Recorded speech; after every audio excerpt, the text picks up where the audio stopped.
I think we'll get started here. Maybe lower the... Perfect. Hello, everyone. Thanks for coming this evening to Views and Brews. Welcome. I would like to extend a very special welcome to the folks that made it here from the JCC with Tammy Cantor. Thank you so much for coming this evening. Also, I would like to thank our recording engineers this evening, Seth Price and Casey Cheek, right back there making it happen. And, very good. And be sure to tip your bartenders. We've got James Morgan and Chris Luak behind the bar. Thank you. And our storyboard team, who's not only videotaping this evening, but also we will be live streaming this evening on KUT.org. And you will see some QR codes kind of outside, so if you take off but want to continue watching, just click on that and you can continue watching this evening unfold.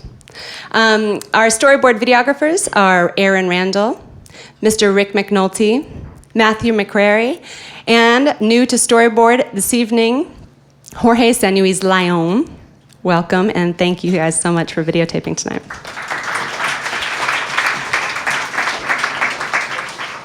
And from KUT and the Cactus Cafe, thanks to Hawk Mendenhall and Matt Munoz, Amy Chambliss, Rachel Neal, Kayla Gabriel, Keith Neisler, and Jay Trachtenberg. Thanks so much for making it happen from KUT.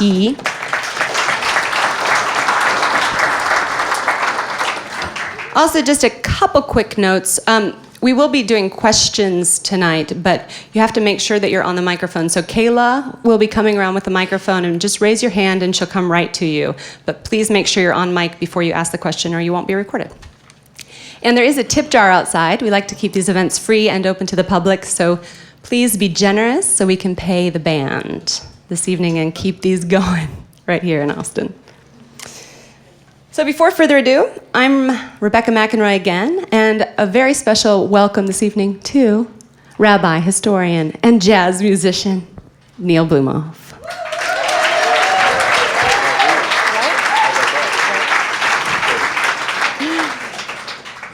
So let's talk a little bit about Dizzy Gillespie and the art of altitude. Can you unfold for us the art of altitude? What is behind that title? So Dizzy Gillespie, welcome everybody, glad you're here. Great. So Dizzy Gillespie grew up in North Carolina and made his way to Philadelphia and then to New York. And the reason why we chose the art of altitude is because he sort of defied all of the codes that were present in the day by subverting them. He wasn't so eccentric as to cast them down or stand outside of them and push them down. He really was able to change things from within, and he changed jazz or a sound of American music in an incredible way. So he was almost everywhere at once, and this kind of riding high, this kind of confidence that he projected was really, I think, where this title came from. It could have easily been called Dizzy Gillespie and the Art of Costume, for example. However, we chose altitude for a variety of reasons, because of the activity that he had in music, the activity that he had in teaching other musicians, the ways that he created forms and then broke them, and then at the same time how he traveled all over the place. He traveled incredibly with his own bands when he worked for the State Department as well. And in fact, even into the 1980s, he was born, by the way, in 1917, and he died in 1993. Even in the mid-80s, he was traveling. He gave in 1 year 300 concerts.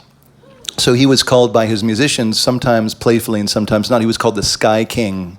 This is before the frequent flyer miles came about. And he was, they were saying like, oh, Sky King? Yeah, he's in, and they just name a city. And it's like, yeah, he's just never around. He's just trying to be an ambassador for jazz and live with all of his heart and with all of his might. What about some of the other myths, like the myth of, where the bending of the trumpet came from, and also the big cheeks? Where did these come from, and how did he use them? Okay, so by the way, just show of applause, did anybody ever get to see Dizzy Gillespie live? Cool. So he was really quite a statement in himself, in the way he chose to dress and represent himself. Really went a long way in establishing jazz or the music that we're doing here as a kind of particular kind of mystique. whether it was a hipster kind of music, whatever that is, or something that was alternative. So he really allowed that to happen. And one of the ways that he played is that in many ways he had a horn that bent, that was a horn, and then maybe we'll do that with Bob's a little bit later. But You'll sit on it for us. Right, well, so it bent up. And there's a couple of stories about that, is that he said that he sat on it, and it bent, and he saw that, and he thought that was pretty cool.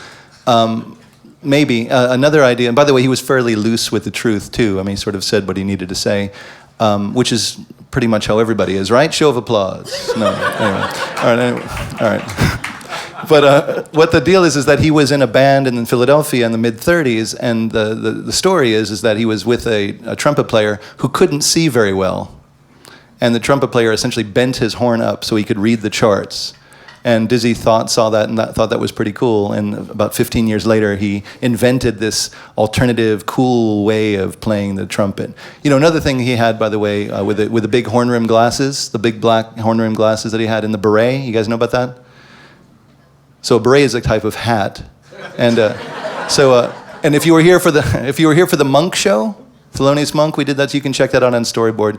The Thelonious Monk, we began wearing that stuff in the early 40s. And Thelonious Monk was a little dismissive of Dizzy Gillespie because he thought that Dizzy Gillespie copied him. Over Dizzy Gillespie was known for that. And people always ask me why I wear a hat on stage, and you can ask me that later. But I have something for you for this evening. So just for the beret, there you go. In the back? Sure. There you go. There's Dizzy live and on stage. So we're just trying to bring as much as we can. Seem to learn how to play anything right now. There you go. Doing fine. So he got his name, just again, Dizzy, because of this altitude from all over the place. He got it in the 30s when he was in Philadelphia. By the way, they also called him the Cheraw Flash, because he was from Cheraw, North Carolina. So if you ever hear that, just know that that's true. The cheek thing is that the idea is that he learned how to play the trumpet wrong, because he never had a person who could teach him the right embouchure, etc. And he injured himself, and the cheeks just kind of happened. There's a lot of lore about that. So the idea is that maybe he just learned how to play it. However, if he's playing the trumpet in a way that's not prescribed, it's a pretty good trumpet player, don't you think? So perhaps maybe that's not so bad. So I know we're going to get into more about bebop in a little bit after we hear some music, but let's just touch upon his quote-unquote invention of bebop, and then how he used that and also kind of discontinued that later on in his life. So we could talk about bebop, and maybe one day we'll do a whole thing about bebop too. That would be really great. Bebop, a lot of folks think it was a revolution. However, there's a real sense, and I would like to talk about it after we hear some music. However, lots of folks think that it just came out of the swing era as well, that it wasn't necessarily such a revolution, that it was a way of expressing oneself specifically after World War II, when America was victorious in Europe. However, in many important ways, America was not victorious in America. And people were looking for what was called back in the 40s a double victory, a victory against fascism abroad, and a victory against racism at home. And when folks realized in 1945, 46, etc., that this wasn't happening, that there was a particular kind of expression that came about that was a rebellion, if you will, against established forms, etc. However, it's debatable. A lot of folks think that bebop in its stirrings was developed in the mid-'30s and certainly through big bands in the early '40s as well. And there's an unfortunate thing, is because there was a recording ban from 1942 to 1944. So the first recording we have of Dizzy Gillespie with Charlie Parker is in November 26, 1945. And so what happened before that is debatable, and a lot of people like to think about it. We will talk a lot more about it because I think it's crucial to understanding our identity, not only then, but now as well. So let's hear some tunes, because I know everybody's pretty anxious. Are you really? You can just. Unless he's got a lot to read here. Yeah, I'm going to read this whole thing. So let me just say this: that there's an idea that bebop was the twin child of optimism and frustration, of ingenuity and despair. And there was a lot of scene going on with Milton's and Monroe's uptown, and 52nd Street was a really important place. A lot of clubs, a lot of places where people like Dizzy Gillespie and Charlie Parker and others would try out this new forms of music. And Thelonious Monk wrote this tune called 52nd Street Theme, and it was a theme that was to embody or to think about what was going on there. So we'd love to introduce the band, and bring yourselves back to the mid-40s, if you will, and to think about this wonderful ways to express oneself that come after a victory abroad, but not so much a victory at home. So we'd like to introduce, as they come up, and we'll get out of the way in a second, Dr. James Polk on piano, everybody.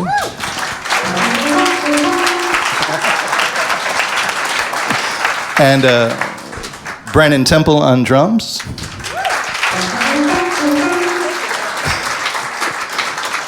And Sam Lipman on the saxophones.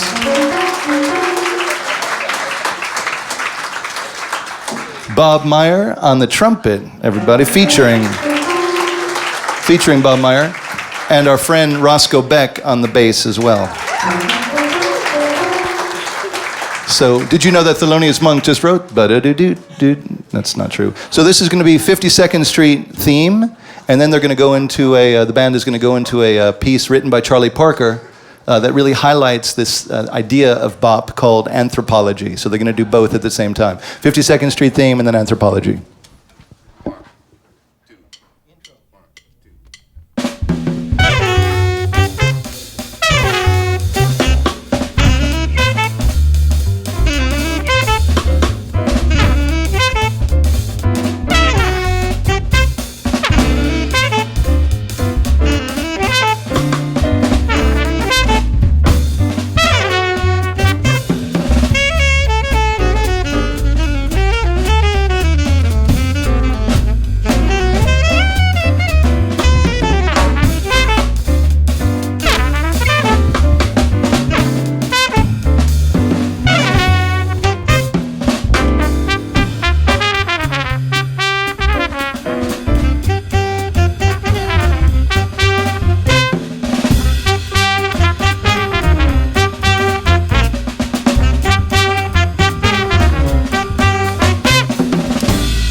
Hello.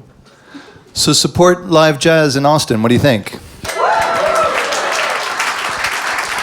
So that's, again, Brannen Temple on drums. Feeling okay? Roscoe Beck on bass. Dr. James Polk on the piano. Sam Lipman on saxophone. And featuring Bob Meyer on the trumpets.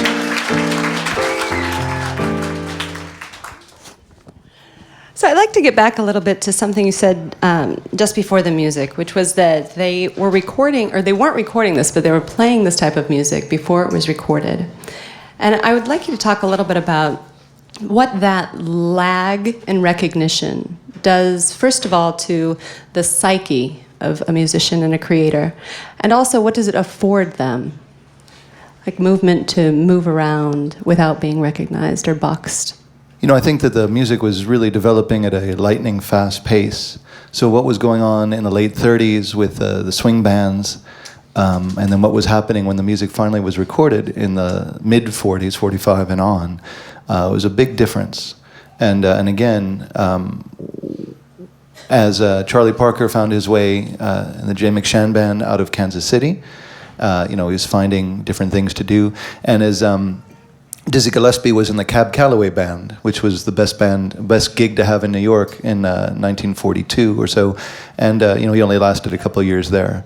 But the way that they sort of melded older forms of swing and brought in this revolutionary way of what bebop is defined in a particular way, and I'd like to define it in a couple of ways, if that's all right.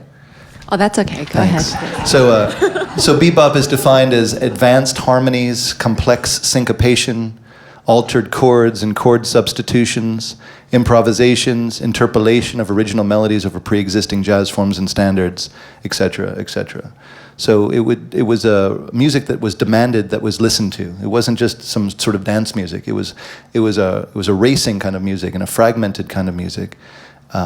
Monk said, by the way, that it wasn't developed in any particular way, just people began to do things, finding alternative chords to use, finding extensions of ways that can happen, and incredible improvisations, as you've heard exemplified this evening.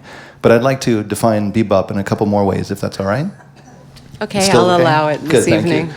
There's two definitions. The one I'd like to have one from Ralph Ellison, who is an African-American writer, who writes about bebop, and he says, bebop, or bop, is a most inadequate word. It throws up its hands in clownish self-deprecation before all the complexity of sound and rhythm and self-assertive passion which it pretends to name. So it was a revolution maybe of culture, but it was maybe it was clownish, like Dizzy Gillespie was, perhaps. And I'd like to read something more extended. Is that all right with everybody? Thanks. I don't know. This was written by Langston Hughes, who was a leading African American poet who puts a very different kind of definition about bebop. And again, it's about chords and about improvisation, how many ways you can have a new tune for I've Got Rhythm, right? But this is different. And this comes from a particular dialogue that he wrote that is by a man, that is a fictional character named Jess Semple, or called Simple. And he says like this, he says, "You must not know where bop comes from," said Simple, astonished at my ignorance. "I do not know," I said. "Where?" "From the police," said Simple. "What do you mean, from the police?" "From the police beating Negroes' heads," said Simple.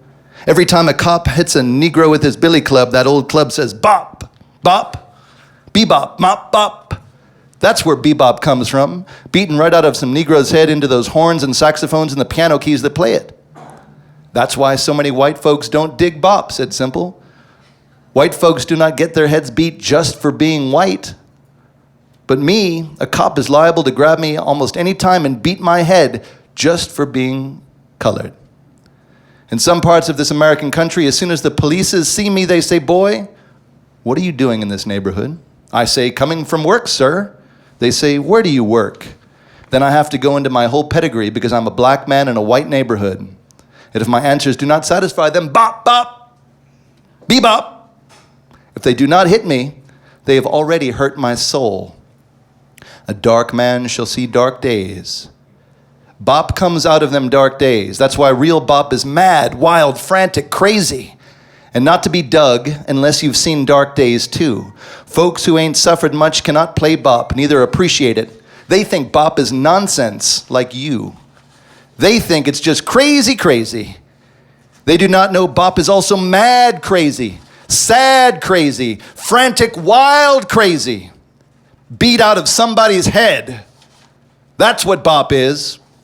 Then young colored kids who started it, they know what bop is.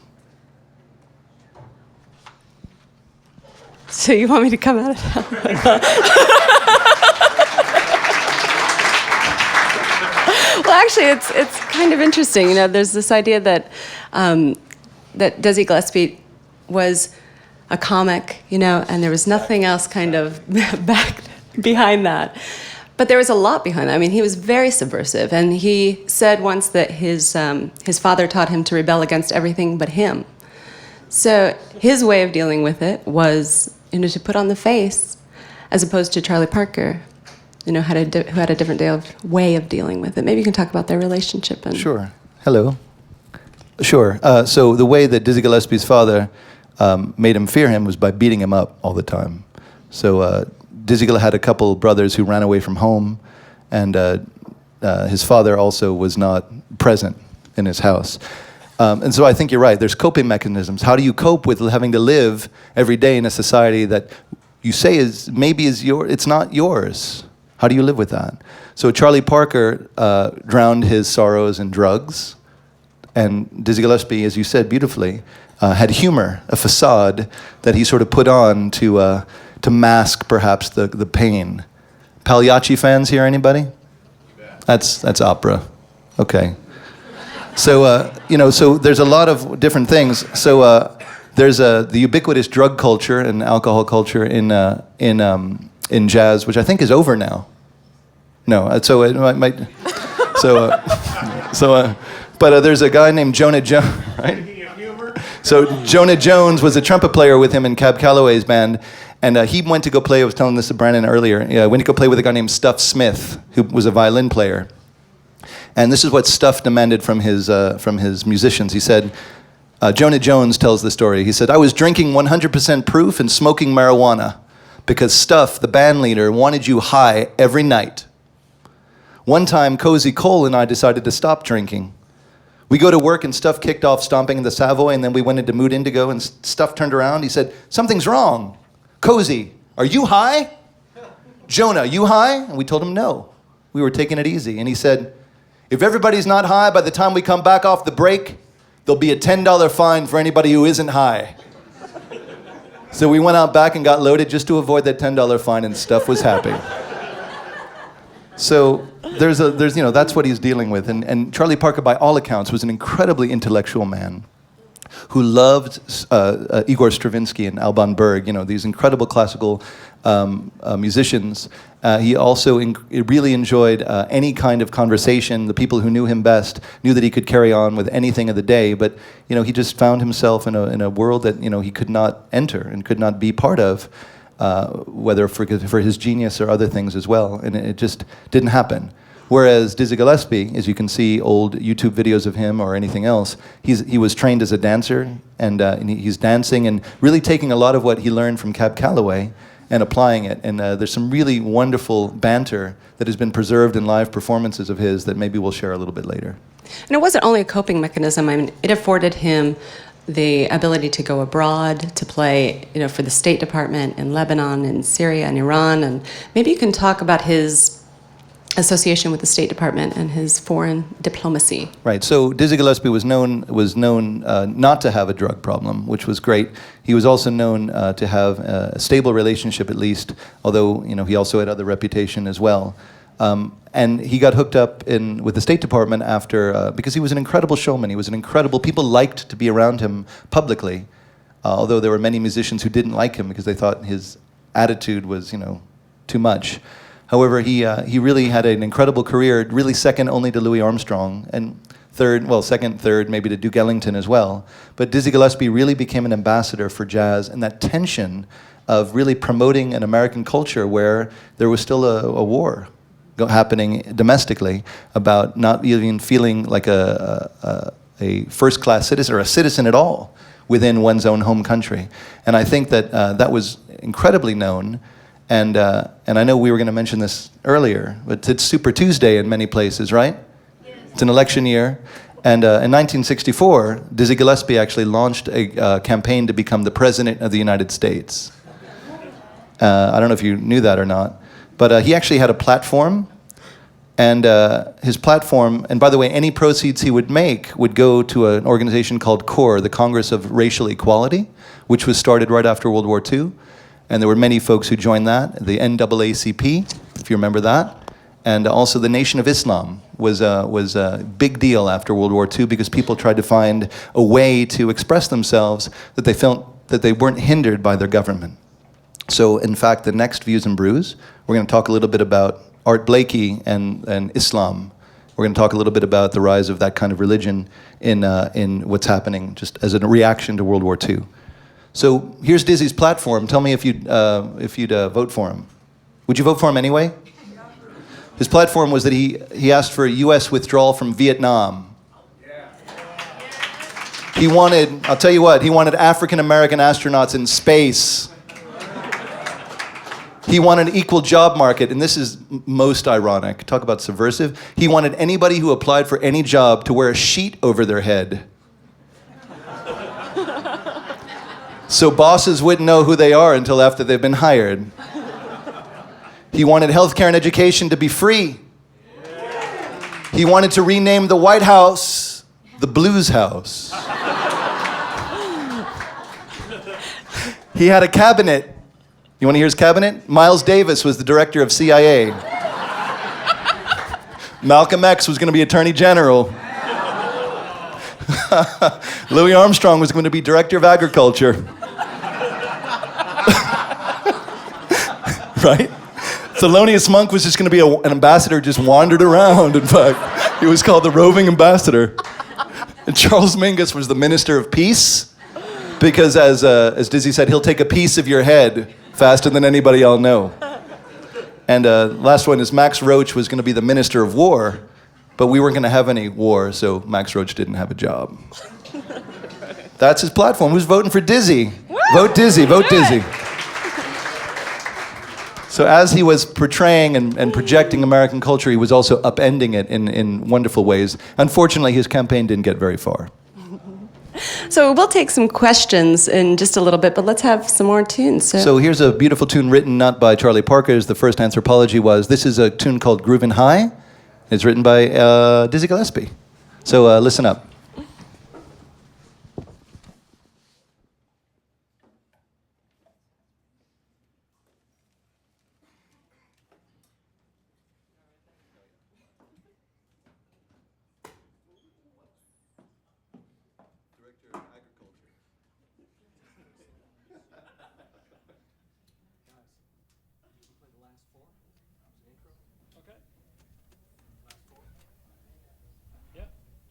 One.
Such a privilege to hear these wonderful musicians, isn't it?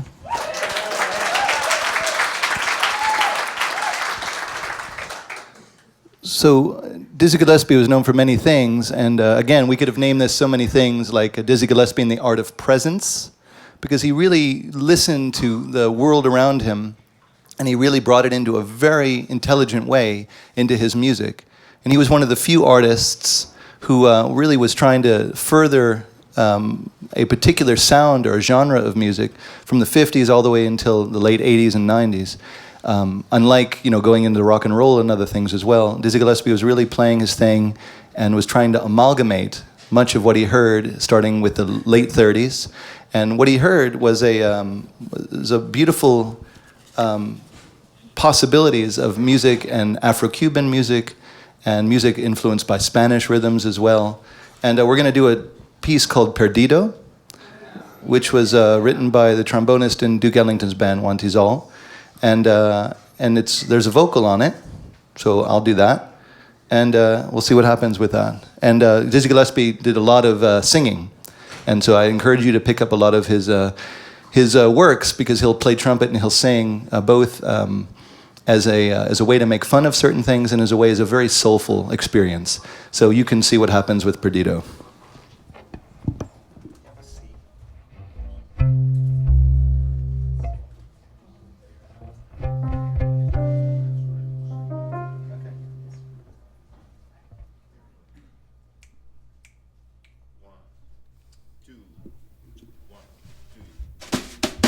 Perdido, I looked for my heart.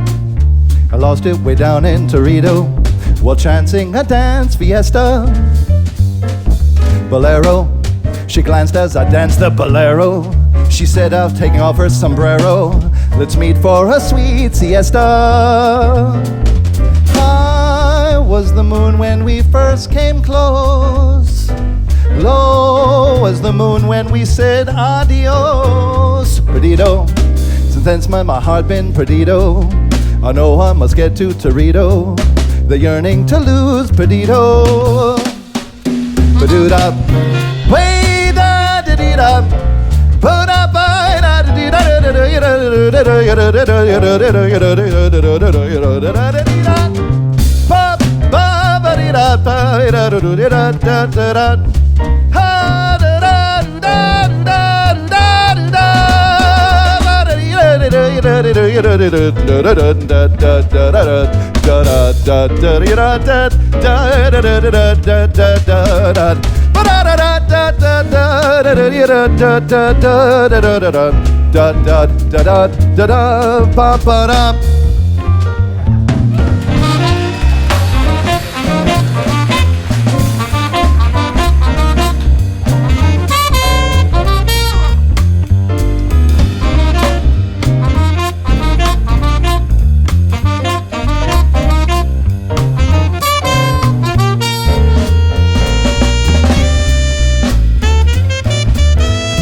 moon when we said adios, perdido.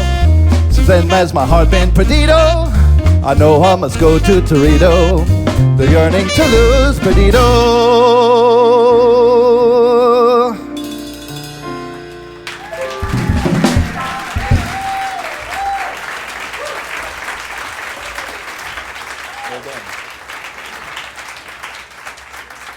It's Bob Meyer on the trumpet, everybody.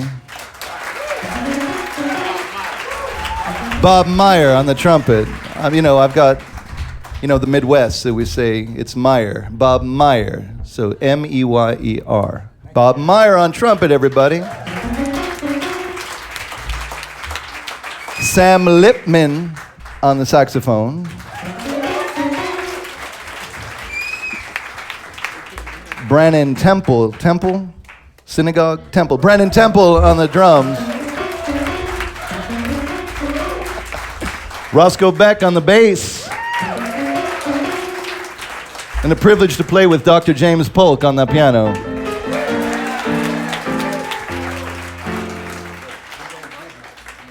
Not me.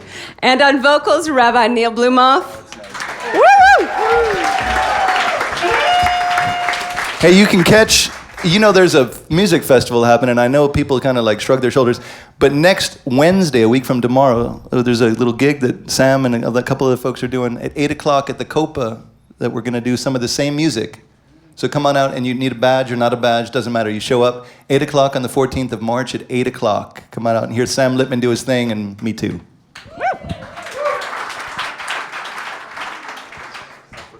Yeah. Let's back up a little bit and talk about, his work building this Afro-Cuban sound. Who else was doing this, and what kind of impact did it have? You ready for this? You got it? So in Chick Webb's band in 1937, he heard a wonderful saxophone player, also a trumpet player, called Mario Bauza, who was really bringing some alternative melodies and rhythms to the band. And while Dizzy Gillespie himself was experimenting with mixed success with the band leaders, because the band leaders wanted it a certain way, and he heard Mario Bauza's stuff in 1937. And in 1947, you may have heard of a tremendous drummer named Chano Pozo. Have you heard of him? But he was really sparked Dizzy's interest in a lot of this stuff. And as bebop, or whatever that music is, what is going on, until he launched his big band in the mid-40s, he really began in earnest when he had his big band in the early 50s until the rest of his career. He was really looking forward to incorporating a lot of Afro-Cuban melodies and a lot of international melodies. And again, I think he liked the sound, and I know you have some things to say about that, about what these rhythms could maybe imply. And I think also that he was really looking to find ways to continue to express himself that went beyond the narrow boundaries of just being a particular African-American musician in America, which I think was unacceptable, because people saw him and used him for a particular symbol, as they did for many of the musicians, and people weren't willing to look beyond that clownish exterior, or weren't willing to look beyond race or color. And there's a lot of work to be done here and now too. I mean, there's a way to the way he introduced a particular piece on a live recording, which is a little bit provocative. If you don't mind me doing it, can we do that? At least this isn't being recorded. That's a joke. So it's being live streamed. So he says in a live venue, mostly white audience, he says, from the motion picture film, we're going to play something called From the Black Orpheus. And then he goes, if you'll excuse the expression. And then somebody on bandstand goes, no, you can say black. Like, you understand what I'm saying? So he goes, Black Orpheus. It's okay, you can say black, because he was saying Orpheus, because like orifice. You with me? Have you guys had enough to drink tonight? Tip the band, everybody. Tip the bartender, pay the band, okay? So Black Orpheus. It's okay, Malcolm told me I could say Black Orpheus. And then he said, right in the middle of a performance, he goes, if they don't like it, we can lay down right here and demonstrate right now. Just right now. So, again, using subversion and humor to really tell his point, which nobody else could really get away with like that. Yeah. And, a lot of the rebellion and the sounds of the Cuban music as well, I think it's great. But was it enough for him, toward the end? I mean, was this type of rediscovery kind of Did it serve him? You know, that's a great question, and I'm not so sure. You know, he worked with incredible talent like Lalo Schifrin as well, and Dizzy was just trying to do the work every day. And again, what does it say when you're in the early 70s and doing over 300 concerts a year? What does it say? Does it say that you're loving what you're doing, or is it saying that you're trying to run away from something? Or a little bit of both? People who work too hard, anybody in here? Right, so what are we doing when we're working too hard? Why are we doing that? And what was going on? He had a wonderful wife, Lorraine, you know, stuck with him all the time in the very difficult time. She helped him with his business. He was an incredible businessman, by the way. But it's still at the same time when he died at 75, so when he's 72, 73, 74, he's touring the world, Sky King, touring the world. Why is he doing that? Does he need to? Maybe he needs to feel that his life has to have some sort of purpose in teaching the young people how to play. He was an incredible teacher to the people who came up after him. The second generation bebop artists, if you will, the people who played hard bop. He was an incredible teacher to all of them. Milt Hinton from all the way down to folks in the 60s, always teaching them. And maybe there's a sacred role for him, and maybe he's just trying to, you know, live his life in a particular way. And there's a really nice interview from Piano Jazz on our website at KUT.org under the storyboard section. It's from 1982, and you can hear Dizzy Gillespie kind of teaching Miriam McPartland a little bit. So it's really nice, so check that out if you have time. So we have time for a few questions. Do we want to do some tunes before that? Okay, let's illustrate the Afro-Cuban a little bit more. A little bit. So it's a little bit of a particular kind of beat. And I'm going to introduce this tune. Maybe you know what it is, but I'm going to introduce the tune the way he introduced another tune at a live concert. And he said, the name of this tune is an original composition. It happens to be his. He says, it's entitled, Now You Know Damn Well I Love You, Baby. So what do you expect me to do? When I find out you had no eyes for me, I did what any other red-blooded American, free, white, and 21 would do. I did the obvious. I split, baby, and I split fast. And now you will have to wallow in your own degradation and sin blues. Cha-cha-cha. This is Night in Tunisia.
Okay, Miss Kayla Gabriel, do you have a microphone?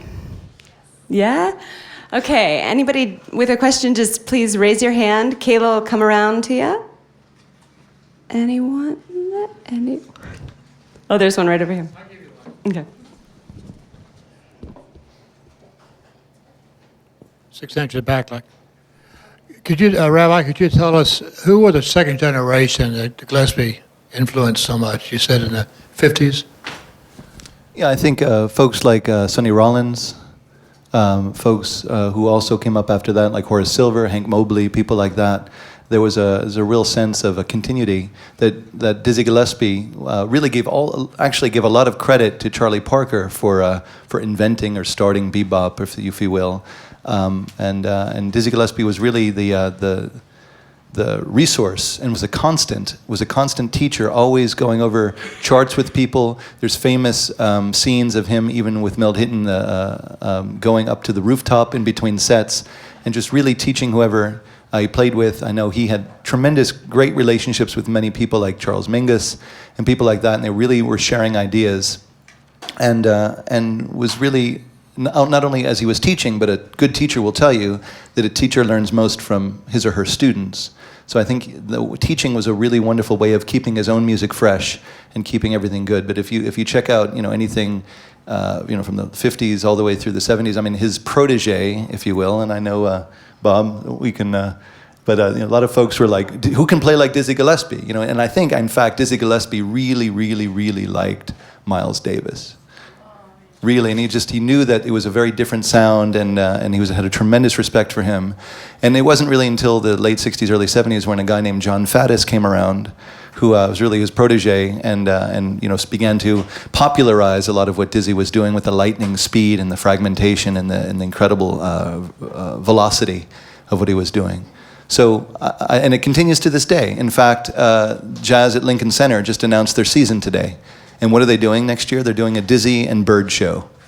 So I think they got their idea from Views and Brews, in fact. So. Right, I think Sam Lipman's going to go to New York and play at the club. So what is the wonderful club up in New York at the Lincoln Center? It's called Dizzy's Cafe. So a lot of things, there's a lot of influences that he taught not only musicians, he taught a lot of us too, how to try to make sense of the world when the world was so hard and so difficult, to try to put on a happy face and go out every day and just do the work. I mean, I think that's another reason why he was living so hard. It's because he was trying to live all of his life in one moment. And I think living like that is a great inspiration for many people. Question back here.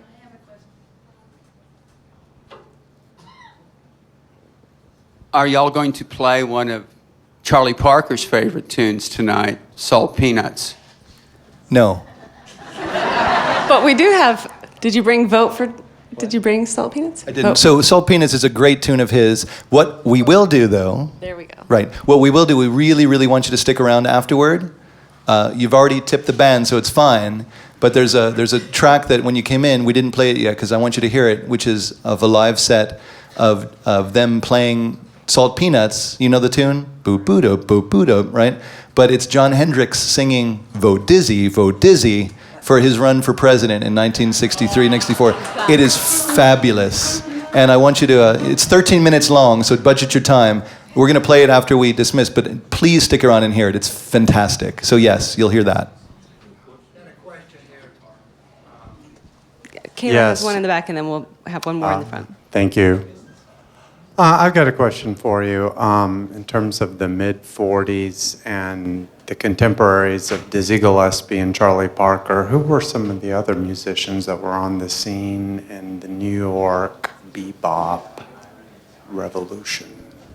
There were, in terms of particular musicians, there were people like Chu Berry, people like Don Baez, obviously people like Miles Davis, Max Roach, Thelonious Monk, but there were incredible band leaders as well, like Earl Hines, Jay McShann.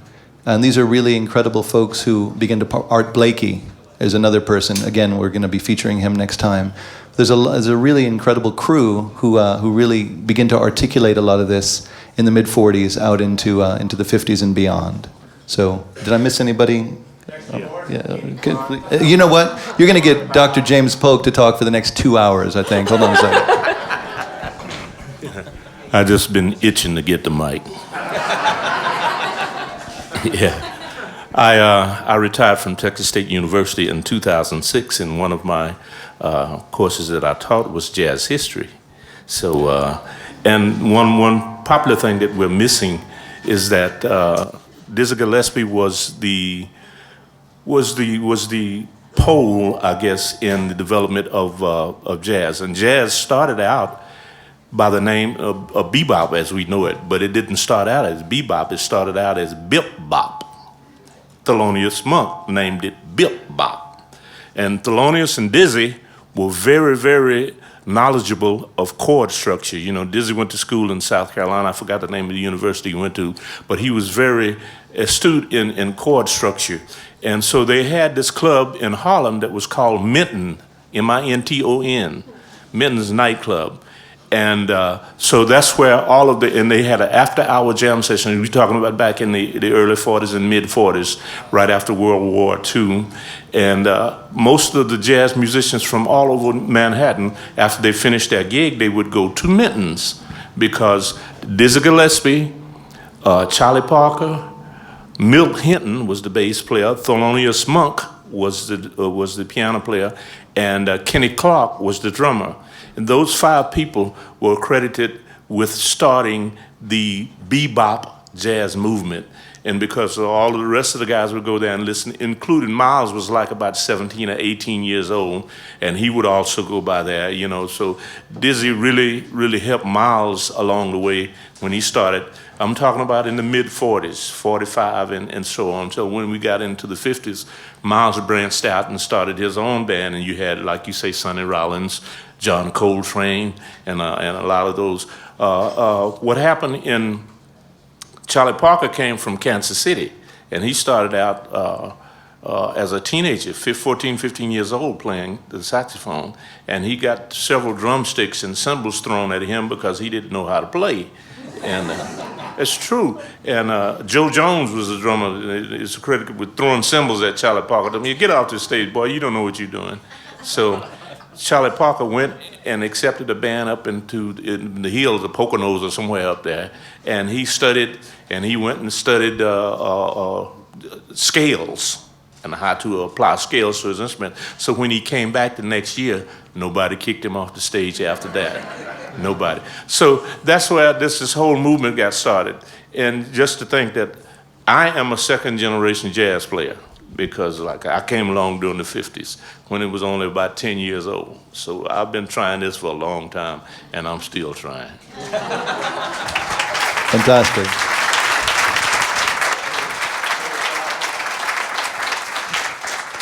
And we're just so grateful to have Dr. James Polk and Bob Myers as well doing his thing. So, Dizzy said, I've been playing it my whole life trying to figure out what to play and what not to play. And I think that's exactly it. So, great. We have a question near the front, Dizzy? then by the door. Okay. You guys are talking about the 40s, 50s. What happened in the 60s when there was a musical revolution in this country with pop and lots of other styles of music? Oh, okay. So there was also a question, it was Dizzy his real name, and Dizzy was just a nickname that was given to him in the 30s when he was in Philadelphia. His name was John Bergs, so Gillespie. There's a lot going on in the 60s, and we've explored some of this stuff in some of the other Views and Brews as well, and we're going to continue to do so. And I think some of the musicians really went and went into rock and roll and things like that. But there was the 60s was an incredible time of music, and you can really credit Dizzy Gillespie for really just doing the work and trying to inspire folks to continue to play and explore, not bebop or bip-bop or jazz or whatever, just to explore music. And while other people were exploring things like the third stream of bringing classical music. By the way, Charlie Parker said he was most pleased with the recording that he made that you can still find called Bird with Strings that he did. And if you want to check that out, it's a sort of an orchestral accompaniment or arrangement, I should say, of his music. So there's a lot going on, and you can really explore. Hard bop was happening, influence.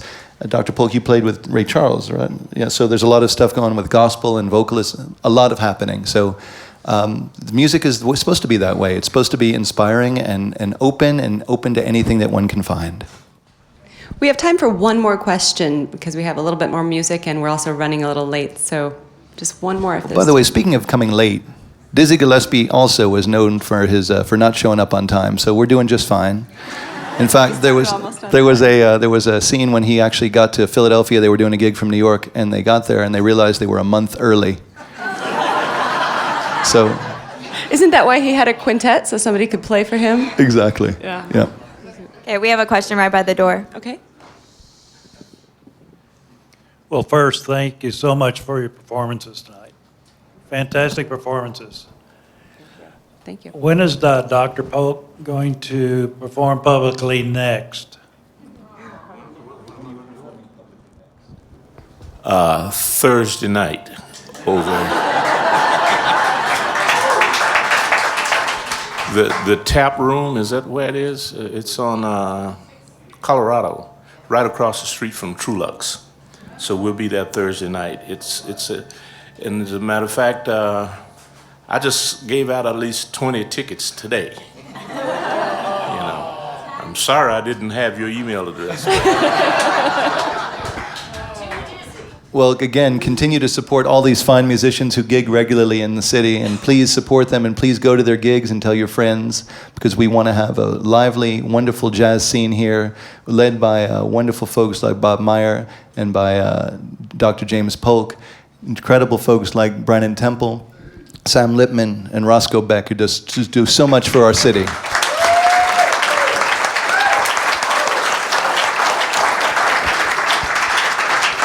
And once again, it's really quite an event to have them here, and we'd like to keep this going. We'd like to keep it free, so make sure you tip generously as you go out the door.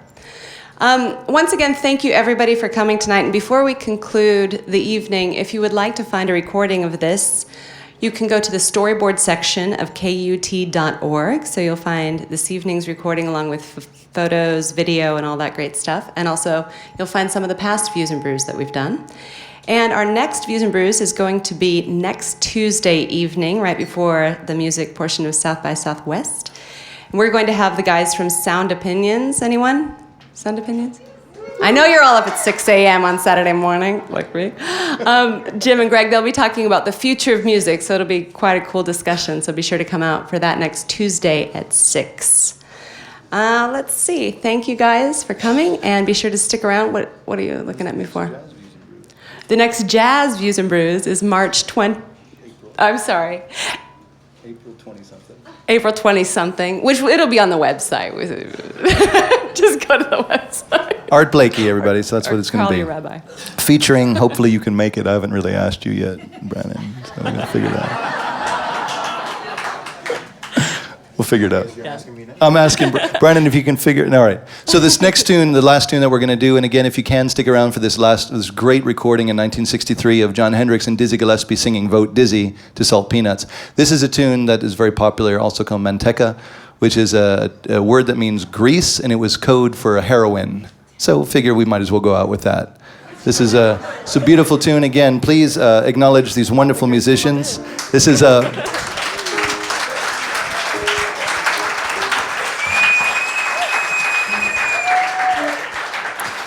Brannen, hello. Hello, hello, hello. Hello. Hello, bye. Brannen Temple on drums, everybody.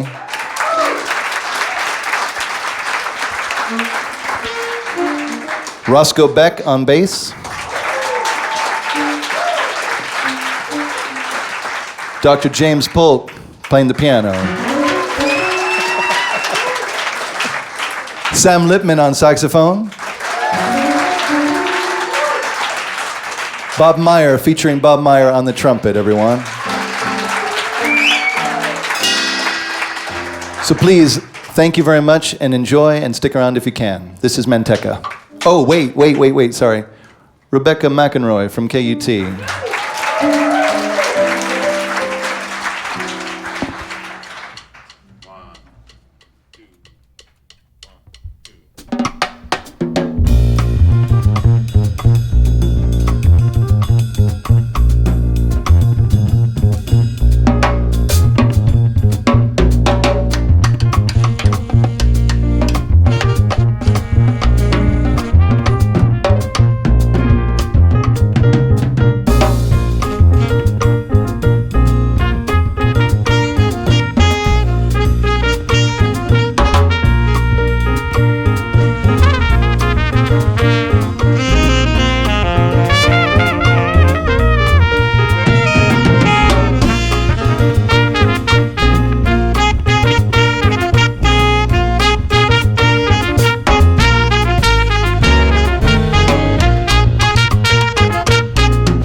Hello, hello, hello.